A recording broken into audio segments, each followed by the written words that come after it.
Bismillah walhamdulillah wassalatu wassalamu ala sayyidina rasulillah wa ala alihi wa sahbihi wa man wala. Chers frères, honorables sœurs, assalamu alaikum wa rahmatullahi wa barakatuh. Dans cette vidéo, nous allons parler d'un hadith du prophète sallallahu alayhi wa sallam rapporté par l'imam Muslim. Selon Shaddad ibn Aws radiyallahu anhu, il nous dit que le prophète sallallahu alayhi wa sallam a dit: Inna Allah kataba al-ihsana ala kulli shay. Fa idha qataltum fa ahsinu al-qitlah. وإذا ذبحتم فأحسنوا الذبحة وليحد أحدكم شفرته وليرح ذبيحته. Qui signifie en français, certes, Allah a prescrit al-ihsan, donc dans ce hadith ici l'excellence. Certes, Allah a prescrit l'excellence en toute chose. Ainsi, lorsque vous tuez, faites-le avec excellence, faites-le convenablement. Et lorsque vous égorgez, faites-le avec excellence. Puis le prophète sallallahu alayhi wa sallam de nous dire: affûtez bien la lame et ménagez la bête à sacrifier. Dans ce hadith, le prophète sallallahu alayhi wa sallam va nous parler d'un des trois grands degrés de la religion musulmane, qu'est l'ihsan. Et nous allons nous attarder aujourd'hui sur l'ihsan dans le sens de l'excellence. Et le prophète sallallahu alayhi wa sallam nous apprend dans ce hadith que l'excellence est une prescription religieuse et que c'est Allah exalté qui l'a prescrit. Et cette prescription en islam est demandée pour et en toute chose. Et là est la beauté de l'islam. L'islam n'est pas une religion qui commence et qui s'arrête à la mosquée ou dans les lieux d'adoration ou à un certain moment de notre vie, par exemple en jour de pèlerinage ou durant le jeûne du mois de Ramadan, dans de grandes occasions. Mais l'islam englobe l'ensemble de notre vie. Et cela n'est pas un problème. Car aujourd'hui, certaines personnes veulent présenter cette spécificité de l'islam comme étant un problème. Mais pourquoi est-ce qu'ils disent cela? Car lorsque nous disons que l'islam englobe l'ensemble de la vie des croyants et des croyantes, l'islam va nous parler de la spiritualité, mais il va également nous parler du relationnel. L'islam va parler de la manière dont les gouverneurs doivent agir avec bonté et justice et équité. Alors lorsque nous parlons de cela, les vices de certaines personnes apparaissent. Et c'est pour cela que ces gens veulent attaquer l'islam en disant qu'il s'occupe de tout. Bien sûr que l'islam s'occupe de tout pour que toute la vie de l'être humain se passe ici sur terre de la meilleure des façons. Donc le prophète sallallahu alayhi wa sallam va dans ce hadith ensuite donner deux exemples. Deux exemples où les gens, surtout à son époque, il y a 14 siècles, ne pensent pas à l'excellence. Le premier des exemples est l'exemple où l'on va tuer un animal qui nous cause du tort. On peut avoir un serpent, on peut avoir de nos jours, par exemple, dans nos demeures, des animaux qui nous causent du tort. Certains commerçants, par exemple, se plaignent de rats et de souris qui leur causent du tort.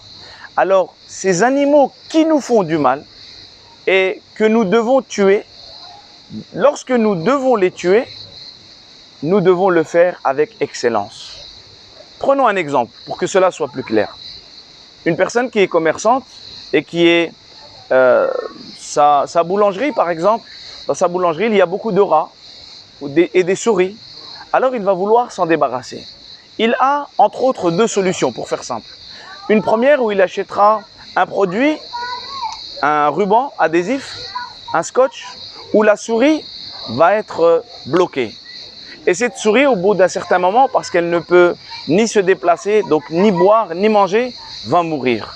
Le croyant et la croyante, lorsqu'il doit tuer un animal qui est nocif, je répète, qui lui cause du tort, il doit le faire avec excellence. Il doit délaisser cette manière qui va faire souffrir cet animal.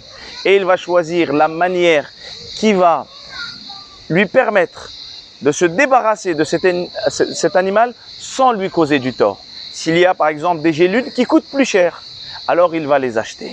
Ça c'est la première catégorie. فَإِذَا قَتَلْتُمْ فَأَحْسِنُوا الْقِتْلَةَ. Puis la deuxième catégorie, citée par le prophète sallallahu alayhi wa sallam, sont des animaux dont nous avons besoin pour vivre, des animaux que nous consommons. Et en islam, comme c'est le cas pour d'autres croyants également, nous égorgeons. Lorsque je dis nous, ce sont les spécialistes qui doivent le faire. Les spécialistes, les bouchers, les sacrificateurs vont égorger la bête pour que cette bête se vide de son sang. D'ailleurs, la bête morte est interdite en islam, parce qu'elle ne s'est pas vidée de son sang et aussi parce qu'il s'agit de la nourriture des autres bêtes. Et aujourd'hui, lorsqu'on veut savoir si l'on a une maladie ou pas, la première des choses dans un cabinet médical, c'est qu'on va faire une prise de sang. C'est dans le sang que nous allons retrouver les bactéries. Donc, ces animaux que nous allons consommer, également, les spécialistes doivent les sacrifier avec excellence. Le but, c'est de sacrifier ces animaux et ne pas les faire souffrir. Et c'est là que l'on retrouve la définition de l'ihsan.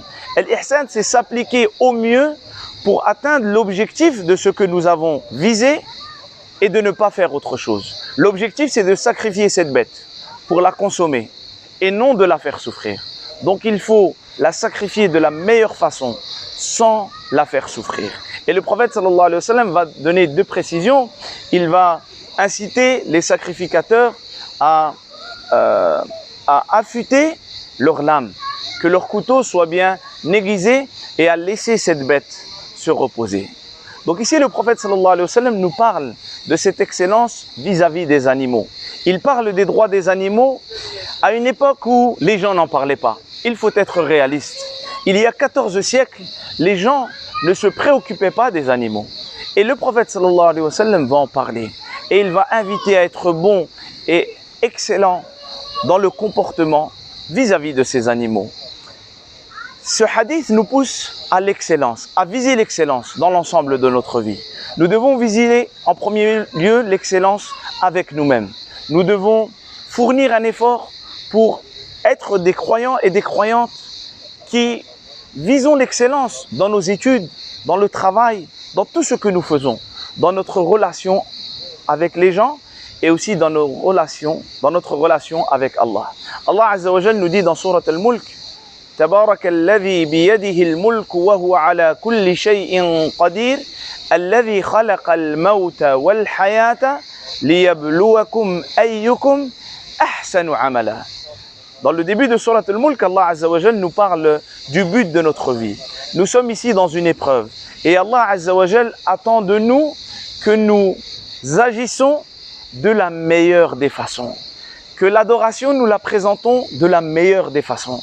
Et c'est ce que nous a enseigné le prophète sallallahu alayhi wa sallam dans le hadith très connu, le hadith Jibril, où le prophète sallallahu alayhi wa sallam va nous donner le sens de l'ihsan dans l'adoration en disant « An ta'budallaha ka'annaka tarah, fa in lam takun tarahu, fa innahu yarak » Je fais cette vidéo aujourd'hui car nous sommes à quelques jours de la rentrée et nous devons tous, parents, enfants, étudiants, professeurs, peu importe la place que nous avons dans la société, nous devons le faire avec excellence. Peu importe le métier, la fonction que nous avons, nous devons viser l'excellence.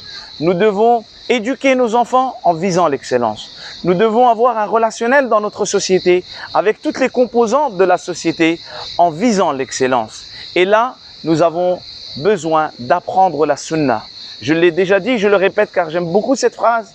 La sunna est un art de vivre. La sunna est un art de vivre. Elle nous apprend à vivre avec excellence dans le droit entre nous et Allah, dans le spirituel, dans l'adoration et aussi envers nos parents, envers nos époux, nos épouses, nos enfants, les croyants, les non-croyants, l'ensemble des personnes avec qui nous partageons la vie et plus, comme nous venons de le voir dans ce hadith, l'ensemble des créatures qui se trouvent sur terre. J'espère que cette intervention, Inch'Allah ou Ta'ala, me sera et vous sera profitable, qu'Allah Azza wa Jal nous permette de faire partie de ces gens qui écoutent les bonnes paroles et qui les appliquent de la meilleure façon. جعلني الله وإياكم من الذين يستمعون القول فيتبعون أحسنه سبحان ربك رب العزة عما يصفون وسلام على المرسلين والحمد لله رب العالمين.